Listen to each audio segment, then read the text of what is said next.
Welcome to part two of the employer-employee relationship and understanding it from the manager's perspective. Before we get started, I want to remind you to like, comment, and subscribe. The only way we're going to grow this community is if you participate by doing that and sharing this with people you know. In part one, if you recall, we talked a lot about just understanding that relationship. What's the difference between the goals of the employer and the goals of the employee? Not necessarily trying to subscribe good or bad to it, but just understanding those different values. Today, we're going to talk about it in terms of what the manager needs to know with that employee relationship. How does that impact or change that relationship? So let's get started with that.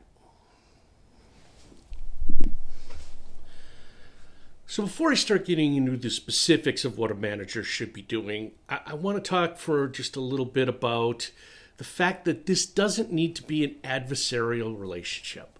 A lot of times when people are looking at this employer-employee relationship, we think that it's pitting one against the other. It doesn't have to be that way.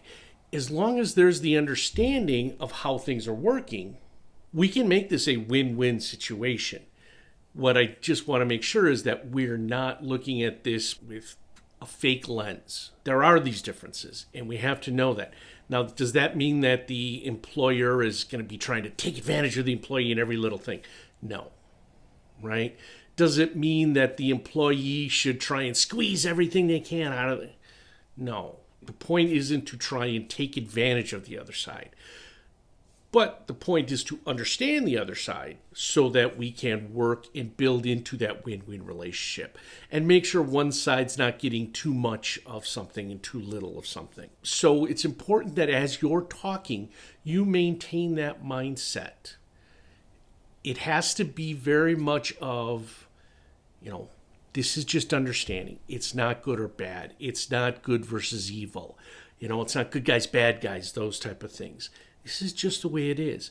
And when I say things like it's just business, or you're going to hear that, that is not meant to diminish bad behavior, right? So if someone is being negligent, if someone is being mean, you don't get to say, well, that's just business. No, there's still a morality to it. And that's what I want to make sure. So while there's that adversary, that non-adversarial relationship to it, we have to make sure if there are people who are acting poorly that we call it out. All right. So the main thing that a manager has to do with their employees is be very truthful, right? We have to explain to employees, particularly younger ones who are newer into the workplace, this relationship and say, hey, the company is going to do a lot of good things for you. They're going to give you a salary. Hopefully, they're going to give you benefits. They're going to provide you opportunities, okay? But they're in it for themselves. When it comes down to the employee or the employer is going to side with the employer. That's just the way it is. So we have to make sure we're constantly explaining this to them.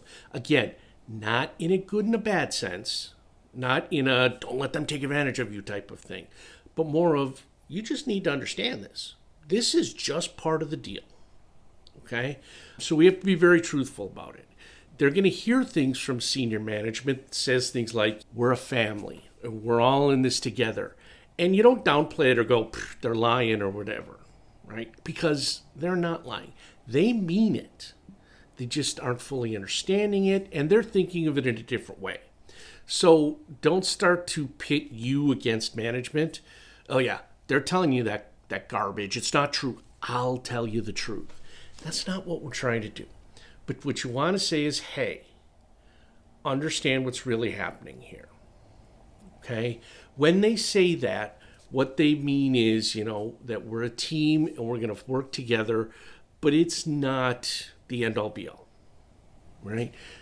You have to be that person there who's giving them the truth, right? And again, not belittling anything that's being said, but simply to say, you know what? Yeah, they mean that, but, or they may mean it, but be aware of this, or don't be disappointed if this happens. And that's really what we have to do.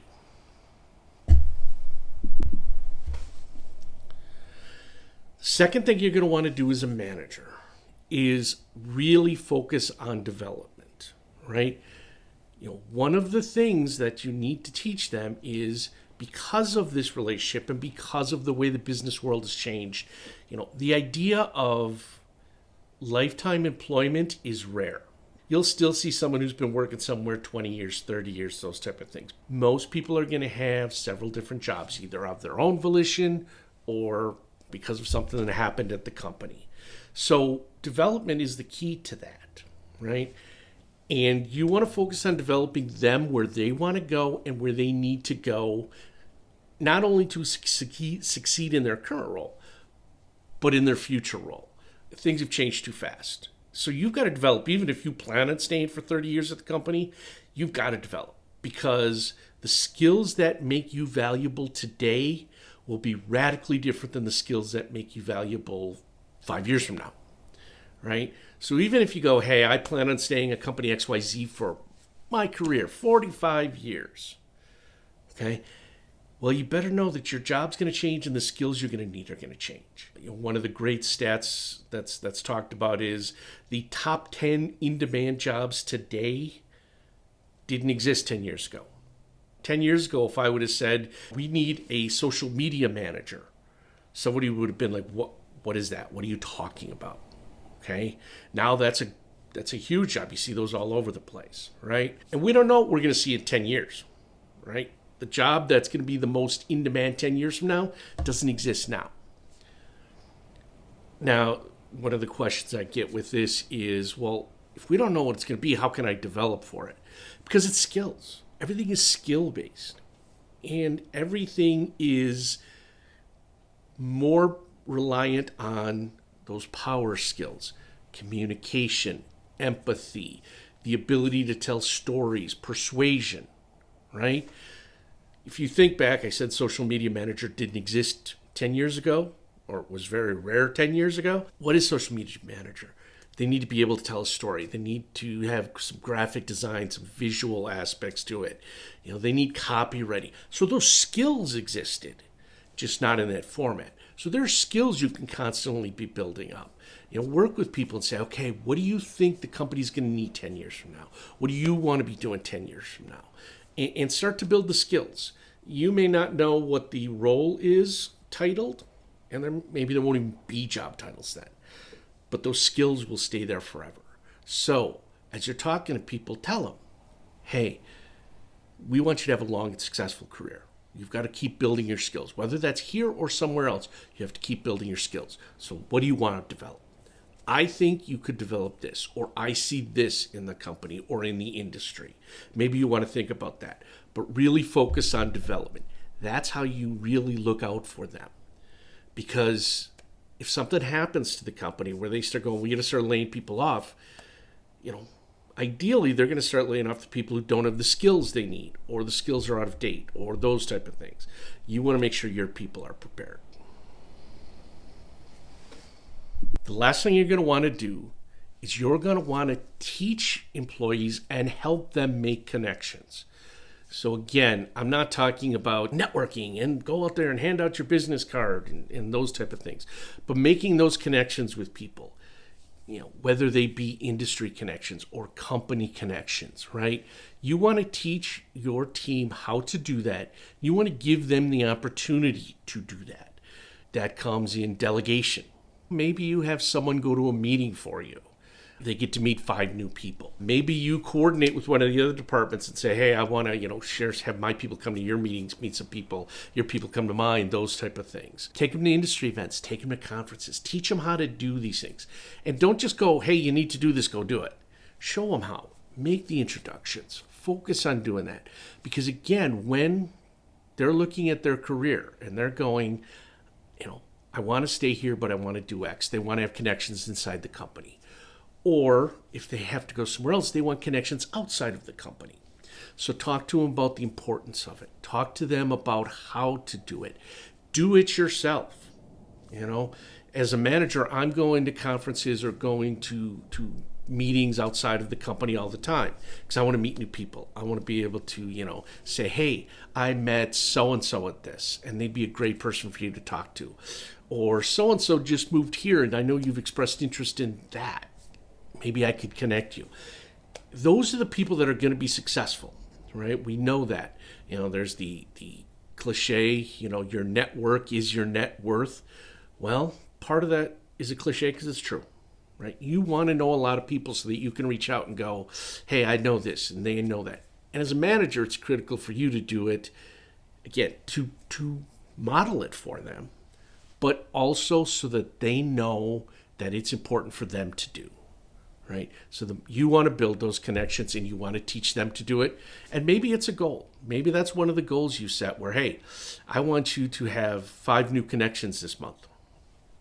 And they've got to go find them. And maybe it's LinkedIn, maybe it's an event, maybe it's going to another department, whatever, but we really got to push that. So kind of to sum it up, the 3 things you really want to do is you want to tell them the truth. You want to make sure they understand this relationship in a non-adversarial, non-us versus them way. You want to focus on developing them, because that is where their success is going to come from. And you want to model and set the expectation that they're making connections and they're networking out there and they're building those type of things. So that is the best way that you can help the employee in this relationship so that they can have their success and their long-term growth. And they're going to remember that too.